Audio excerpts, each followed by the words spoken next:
कहानी की शुरुआत में हम फिनलैंड के एक एक्स कमांडो को देखते हैं। ये बात दूसरा विश्व युद्ध खत्म होने के बाद की है। एक्स कमांडो कोरपी इस वक्त अपने कुत्ते के साथ सोवियत यूनियन के बॉर्डर पर खड़ा था। गार्ड ने उसके पासपोर्ट को बहुत देर तक देखा और आखिरकार वापस जाने दिया। अगली सुबह कोरपी अपने पुराने घर के पास पहुंचा, जहां जंग के दौरान उसके परिवार को बड़ी बेरहमी से मार दिया गया था। कोरपी ने घर को अच्छे से देखा और अपने परिवार को याद करके रोने लगा। तभी उसे घर में अपने परिवार की एक तस्वीर भी मिल गई। दूसरी तरफ साइबेरिया में सोवियत रेड आर्मी के कमांडर इगोर को जेल से रिहा कर दिया गया। एक सीनियर ऑफिसर ने इगोर को बताया कि तुम्हारी टीम ने विश्व युद्ध के दौरान बहुत गलत काम किए हैं। उन्होंने पूरे के पूरे गांव जला दिए और बेरहमी से आम लोगों को मार डाला। इसमें कोरपी का परिवार भी शामिल था। इसी वजह से कोरपी ने बदला लेने के लिए 300 से ज्यादा रशियन फौजियों को मार दिया और फिर सीसू के नाम से मशहूर हो गया। सब लोग सोचते थे कि वह अमर है। उधर रशियन फौज को भी पता चल गया था कि कोरपी उनके देश में ही कहीं है। इसीलिए उन्होंने कोरपी को मारने के बदले में इगोर को रिहा करने का वादा किया और साथ ही उसे अच्छे पैसे भी मिलेंगे। वहीं दूसरी ओर कोरपी ने पूरा दिन लगाकर अपने और अपने कुत्ते के घर को तोड़ दिया। उसने सारी अच्छी लकड़ियां अपने ट्रक में भर दी और बेकार लकड़ियों को इकट्ठा करके जला दिया। फिर कोरपी और उसका कुत्ता बॉर्डर की तरफ वापस निकल पड़े। कुछ घंटे गाड़ी चलाने के बाद कोरपी ने देखा कि उसका रास्ता एक आर्मी की जीप ने रोक लिया था। अब कोरपी ने पीछे देखा कि वहां से भी एक जीप आ रही है। फिर एक सैनिक ने उससे पासपोर्ट मांगा और दूसरी जीप में बैठे एक अफसर के पास ले गया। तभी इगोर पासपोर्ट देखते ही समझ गया कि यही मेरा निशाना है। फिर इगोर ने अपने एक आदमी को बाहर भेजा जिसके हाथ में एक बम था और वह भी जला हुआ। तभी इगोर के दूसरे सैनिक ने भी चाकू निकाल लिया। कोरपी ट्रक में बैठा सैनिक के पास आने का इंतजार करने लगा और जैसे ही वह पास आया तो कोरपी ने अचानक जोर से दरवाजा खोलकर उसे मारा और बम उसके हाथ में ही फट गया, जिससे उसके शरीर में आग लग गई। फिर कोरपी ने ट्रक को रिवर्स करके पीछे से आ रहे फौजी को भी उड़ा दिया और उसका शरीर सीधा इगोर की गाड़ी की खिड़की के अंदर घुस गया। तभी एक और सिपाही ने गोलियां चलानी शुरू कर दी। कोरपी ने आगे बढ़कर उसका हथियार छीन लिया और उसे जल्दी से खिड़की के अंदर खींच लिया। साथ ही उसने आर्मी की जीप को भी रौंद दिया। इसके बाद कोरपी ने एक ही मुक्के में सैनिक को बेहोश कर दिया और वहां से भागने के लिए रफ्तार बढ़ा ली। तभी इगोर ने बैकअप के लिए तीसरा ट्रक बुलाया और फिर दोनों गाड़ियों ने कोरपी का पीछा करना शुरू कर दिया, जबकि पीछे एक बम भी फट गया। जब सैनिक होश में आया तो कोरपी ने उसे फिर से बेहोश कर दिया और उससे उसका हथियार भी छीन लिया, लेकिन उसमें ज्यादा गोलियां नहीं थी। इसीलिए उसने सैनिक के पाउच से गोलियां निकाली और रीलोड करने लगा। तभी सैनिक को भी होश आ गया और कोरपी ने उसे जबरदस्ती बंदूक की मैगजीन लोड करने के लिए कहा, जबकि बंदूक अपने ही पास रखी। वो फौजी बहुत ज्यादा घबराया हुआ था, इसीलिए कुछ गोलियां उसके हाथों से गिर गईं। इसके बाद कोरपी एक पुरानी इमारत के खंडर के सामने रुका और उसने सैनिक को छोड़ दिया। तभी इगोर को किसी तरह के जाल का एहसास हुआ और उसने अपने साथी को अपने साथ गाड़ी में ही रुकने को कहा, लेकिन तीसरे ट्रक के आदमी तुरंत बाहर निकल गए और उन्होंने उस सैनिक को गोली मार दी। इससे कोरपी को उनकी लोकेशन का पता चल गया और उसने तेजी से सीधा उनके सर में गोली दाग दी। फिर कोरपी ने इगोर की गाड़ी के टायर में गोली मारी तो इगोर ने अपने साथी से कहा कि हिलना भी मत, लेकिन उसके साथी ने सुना नहीं और कोरपी की तरफ बंदूक तान दी। लेकिन फिर उसके हिलते ही कोरपी ने सीधा उसके सर में छेद कर दिया। इतनी दूर से कोरपी इगोर को पहचान नहीं पाया, इसीलिए उसे जिंदा ही छोड़कर अपने ट्रक में बैठा और वहां से निकल गया। बाद में इगोर अपने कुछ साथियों का इंतजार करते हुए जीप का टायर बदलने लगा। जल्द ही उसके साथी 4 बाइकों पर आए और अब सब मिलकर कोरपी का फिर से पीछा करने निकल पड़े। कुछ ही मिनटों बाद कोरपी ने अपना रास्ता बदल लिया, लेकिन उसका पीछा करने वालों ने ट्रक के टायरों के निशान देख लिए और जल्द ही उसे घेर भी लिया। कोरपी ने एक बाइकर पर गोली चलाई, लेकिन हेलमेट ने सारी गोलियों को रोक लिया। उस आदमी ने भी फायरिंग की और कोरपी बड़ी मुश्किल से बच पाया। सिर्फ उसके गाल पर ही चोट आई, लेकिन इससे थोड़ी देर के लिए उसका ट्रक से कंट्रोल छूट गया और उसका ट्रक सड़क से नीचे उतर गया। काफी कोशिश के बाद कोरपी ने फिर से अपनी गाड़ी पर काबू पा लिया और सड़क पर वापस लौट आया, लेकिन जल्द ही उसे दोबारा घेर लिया गया। अभी भी उसने अपने दुश्मनों पर अपनी तेज नजर बनाई हुई थी। उसने देखा कि अचानक से एक बाइक बिना राइडर के गिर गई तो कोरपी समझ गया कि वो आदमी उसके ट्रक पर चढ़ चुका है और वो पीछे पड़ी लकड़ी पर चलता हुआ आगे की तरफ बढ़ रहा था, ताकि चुपचाप जल्दी से कोरपी को मौत के घाट उतार सके। लेकिन कोरपी ने उसके कदमों की आहट सुन ली थी और वो बिल्कुल सही वक्त पर गोलियों से बच गया। फिर उसने अचानक ट्रक की ब्रेक लगा दी, जिससे वो आदमी आकर नीचे गिरा। जब ट्रक आगे बढ़ने लगा तो उस आदमी ने ग्रिल पकड़कर खुद को बचा लिया और वहां पर उसे एक हुक वाली चैन मिल गई। वो बोनट पर चढ़कर उसका इस्तेमाल हमले के लिए करने लगा। कोरपी एक बार फिर से बचा और उसने अचानक से ही ट्रक को मोड़ दिया। इस बार वो आदमी पूरी तरह नीचे गिर गया। बाकी बाइकर्स उसके इर्द गिर्द से निकलते रहे, लेकिन इगोर की जीप ने उसे कुचल दिया। फिर जैसे ही एक बाइकर गोली चलाने लगा तो कोरपी ने एक खड़ी हुई गाड़ी में टक्कर मारकर उसे बाइकर की तरफ धकेल दिया, जिससे एक बड़ा धमाका हुआ और वो बाइकर मारा गया। तभी एक और फौजी अपनी मोटरसाइकिल से ट्रक पर कूद गया और खिड़की तक पहुंचकर अंदर घुसने की कोशिश करने लगा। उसने कोरपी पर हमला करके उसे ट्रक से बाहर लटका दिया। उसने स्टीयरिंग भी अपने कब्जे में ले लिया। तभी आखिरी बाइकर पास आया ताकि कोरपी पर गोली चला सके, लेकिन कोरपी ने तुरंत उसकी बंदूक छीनकर फेंक दी। फिर उसने ड्राइवर के बेल्ट से बम निकाला और बाइक के टायर में डाल दिया और इसी तरह एक जबरदस्त धमाके के साथ एक और दुश्मन खत्म। फिर कोरपी ने ट्रक के आगे से चैन निकाली और उसे ड्राइवर की गर्दन में लपेटकर उसे बाहर फेंक दिया और फिर से अपने ट्रक पर कब्जा पा लिया। फिर उसने चैन का बटन ऑन कर दिया और वो घूमना शुरू हो गई। अब चैन उस आदमी को खींचते हुए सीधा बोनट तक ले आई, लेकिन अभी भी उसका सर ग्रिल में फंसा हुआ था। अब चैन ने इतनी जोर से खींचा कि उस आदमी का सर धड़ से अलग हो गया। सभी बाइकर्स के मर जाने के बाद इगोर खुद पास आने लगा और एक के बाद एक उसने लकड़ियों पर बम फेंकने शुरू कर दिए ताकि लकड़ियों में आग लग जाए। उसकी इस हरकत से कोरपी को बहुत गुस्सा आया। अब उसने कटे हुए सर वाली लाश पर लगे हुए बमों को एक्टिवेट कर दिया और उसे दूसरी गाड़ी की तरफ फेंक दिया, जिसके बाद इगोर को धमाका होने से पहले ही जीप से कूदना पड़ा। कोरपी जंगल के बीच गाड़ी को चलाने लगा ताकि आग बुझा सके और वहीं इगोर ने फोन करके कहा कि और लोगों को भेजो। कुछ ही देर में कोरपी ने ट्रक को रोका ताकि बची हुई आग को भी बुझा सके। अपने कुत्ते को पानी पिलाने के बाद बाकी का पानी उसने गर्म इंजन में डाल दिया। जब उसने अपने गाल के जख्म को छुआ तो गोली का एक छोटा सा हिस्सा उसके हाथ में आ गया। उसी वक्त 2 हवाई जहाज कोरपी के ऊपर से उड़ने लगे। यह देखते ही उसने तुरंत अपने कुत्ते को उठाया और गाड़ी में बैठाकर निकल गया। जब जहाजों ने गोलीबारी शुरू की तो कोरपी हमले से बचने के लिए सड़क से हट गया और फिर जल्दी से एक लकड़ी की बनी हुई शेड में घुस गया। थोड़ी देर उसने वहीं इंतजार किया, लेकिन अब वह जहाज शेड पर भी गोलियां बरसाने लगे। इसके बाद एक जहाज ऊपर आसमान की तरफ उड़ा और फिर तेजी से नीचे आकर शेड पर बम गिरा दिया। तभी कोरपी ने पूरी रफ्तार से ट्रक को भगाया और बिल्कुल सही वक्त पर धमाकों से बचकर निकल गया। उसने अपने ट्रक के पीछे शेड से गिरे हुए बाकी लकड़ियों के टुकड़े बांध लिए थे,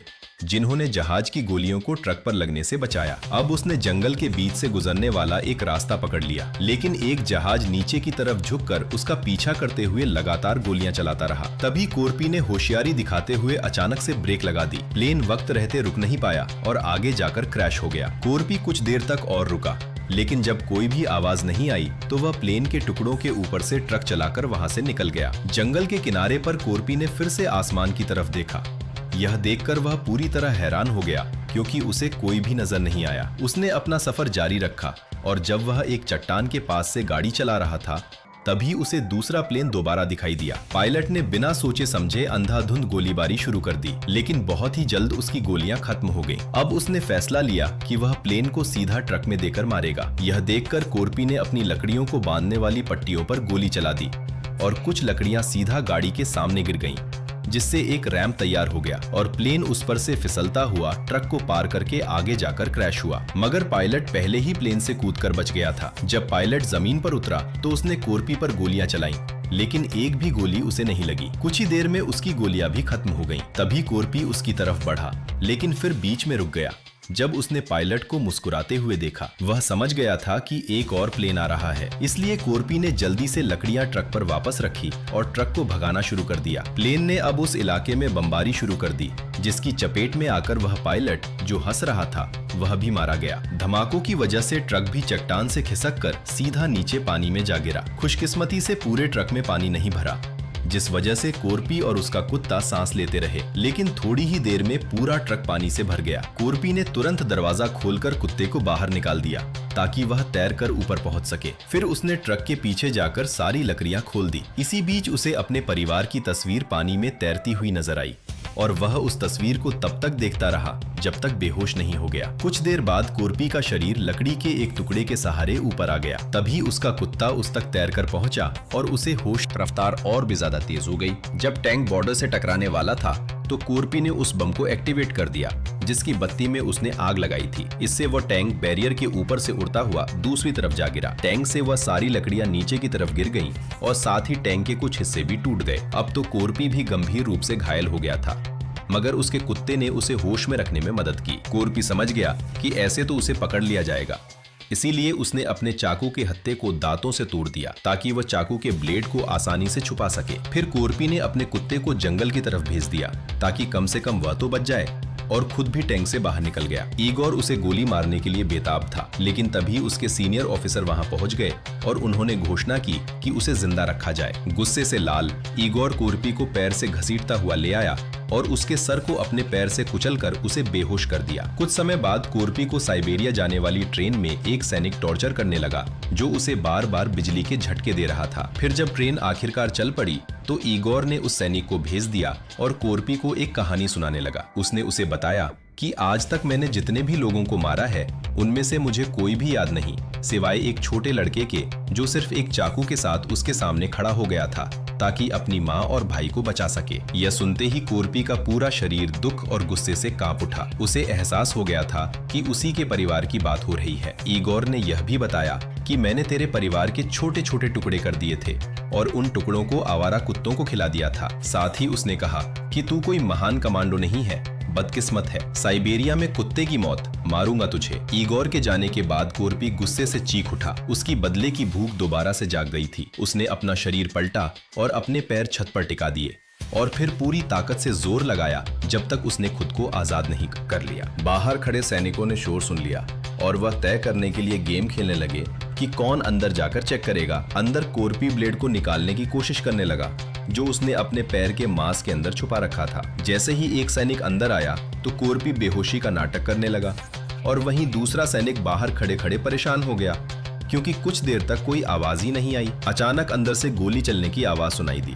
और तभी दरवाजा खटखटाने की आवाज आई। सैनिक ने छोटी खिड़की खोली तो उसे अपने साथी का चेहरा दिखाई दिया। उसने पूछा कि सब कुछ ठीक तो है। उसके साथी ने सर हिलाकर हाँ का इशारा किया। सैनिक ने दरवाजा खोला तो देखा कि कोरपी ने दूसरे आदमी को बीच से काट डाला था और फिर उसे कठपुतली की तरह इस्तेमाल कर रहा था। यह देखकर वह सैनिक इतना डर गया कि उसने तुरंत ट्रेन से बाहर छलांग मार दी। कोरपी ने चोरी की हुई वह बंदूक गिरा दी और अपने बालों को खून से पीछे की तरफ सेट किया। अब वह गुस्से में शेर की तरह गरजने लगा। वहीं ट्रेन के वीआईपी कोच में अफसर शांति से अपना डिनर एंजॉय कर रहे थे। तभी इगोर ने उनसे अपने पैसे मांगे ताकि वह वापस जा सके, लेकिन अफसरों ने उसे रुकने के लिए कहा, यह कहते हुए कि तुम भी इस कामयाबी का जश्न मनाओ। इसी दौरान कोरपी लकड़ियों वाले डब्बे तक पहुंच गया। उसने वहां से एक कुल्हाड़ी उठाई और उसके बाद वाले डब्बे में घुस गया, लेकिन वहां पर कई जवान सैनिक सो रहे थे, इसीलिए वह दबे पांव वहां से गुजरने लगा ताकि कोई जाग ना जाए। तभी अचानक एक सिपाही की आंख खुल गई, लेकिन इससे पहले वह उठ पाता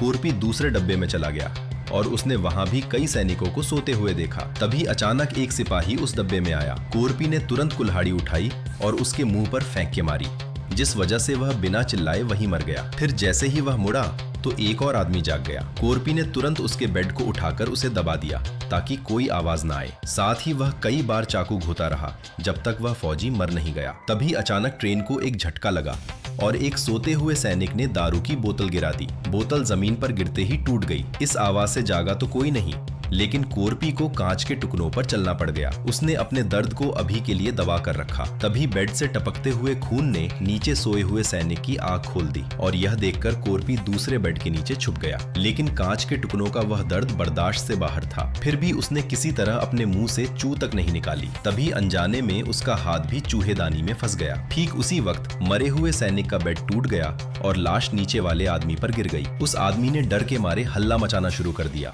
और बाकी सबको भी नींद से जगा दिया। तभी कोरपी भी बाहर की तरफ दौड़ गया। फिर उसने अपनी कुल्हाड़ी निकाली और दरवाजे के दूसरी तरफ से उसे लॉक कर दिया, लेकिन अगला डब्बा भी सिपाहियों से भरा हुआ था जो कि ड्यूटी पर थे, इसीलिए कोरपी ट्रेन के ऊपर चढ़कर छत पर चलने लगा। बदकिस्मती से उसे वाटर टावर की पाइप से जोर की टक्कर लग गई और वह छत को तोड़ता हुआ सिपाहियों वाले डब्बे में ही आ गिरा। उसे देखते ही सभी सिपाहियों ने अपने हथियार उठा लिए और तभी कोरपी ने अपना दिमाग लगाकर पाइप को शील्ड की तरह इस्तेमाल किया। उनकी गोलियां आपस में टकराकर 2 सिपाहियों को लग गईं। फिर उसने उनके हथियार उठा लिए और कुछ और सिपाहियों को गोली मार दी, जिस वजह से लाशों का एक ढेर बन गया, जिसने उसे बाकी गोलियों से बचाया। कोरपी तब तक छुपा रहा जब तक सिपाहियों की गोलियां खत्म नहीं हो गईं।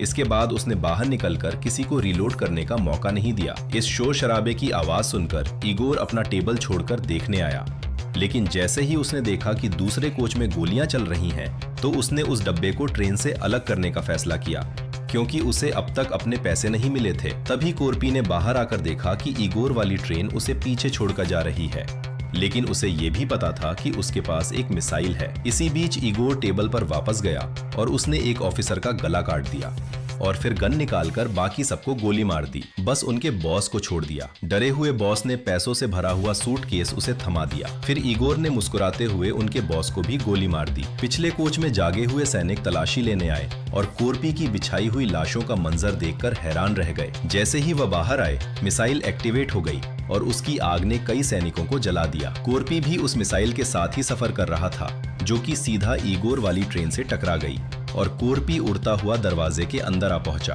कोरपी अब तुरंत इगोर पर झपट पड़ा और एक भयानक लड़ाई शुरू हो गई। दोनों ने आसपास पड़ी हुई हर चीज को हथियार की तरह इस्तेमाल किया। काफी मारपीट के बाद इगोर अब एक घायल हो चुके कोरपी पर हावी पड़ गया और उसे टेबल के नीचे दबा छोड़कर पैसे लेकर निकलने लगा। लेकिन कोरपी फिर से वापस आया और दोनों लड़ते लड़ते किचन में पहुंच गए। इगोर ने कोरपी का सर सिंक में डुबोकर उसे मारने की कोशिश की और दोनों कांटे वाले चम्मच से एक दूसरे पर वार करने लगे। कुछ और हमले करने के बाद इगोर ने कोरपी को जमीन पर पटक दिया और एक औज की मदद से उसे पीटना शुरू कर दिया और फिर उसे उठाकर बाहर फेंक दिया। कोरपी अब उस मिसाइल के पास जा गिरा। इगोर ने अब कोरपी से पूछा कि तेरी आखिरी इच्छा क्या है बे? तेरे मरने से पहले अगर हो सका तो पूरी कर दूंगा। लेकिन कोरपी ने मिसाइल का मेन बोल्ट अपने मुंह से थूका और साथ ही अपने वाले डब्बे की ब्रेक लगा दी, जिसके बाद मिसाइल सीधा ट्रेन में घुस गई। उस मिसाइल ने इगोर की खोपड़ी को छेद दिया और ट्रेन में बहुत बड़ा धमाका हुआ। उधर फिनलैंड के बॉर्डर पर दो सिपाहियों को अजीब सी आवाज सुनाई दी। तभी अचानक कोरपी लकड़ियों से भरी हुई गाड़ी को लेकर वहां पहुंच गया। उसने अपना जला हुआ पासपोर्ट दिखाया और उसे अंदर जाने की इजाजत मिल गई। कुछ समय बाद कोरपी जंगल में अपना घर बना रहा था। उसी वक्त अचानक से उसका कुत्ता भौंकने लगा। अचानक से कुछ अजनबी लोग कोरपी की तरफ आए और कोरपी लड़ने के लिए तैयार हो गया। लेकिन वह लोग उससे लड़ने नहीं, उसकी मदद करने आए थे। वीडियो पसंद आई तो लाइक कर देना, चैनल को सब्सक्राइब कर लेना। मिलते हैं अगली वीडियो में।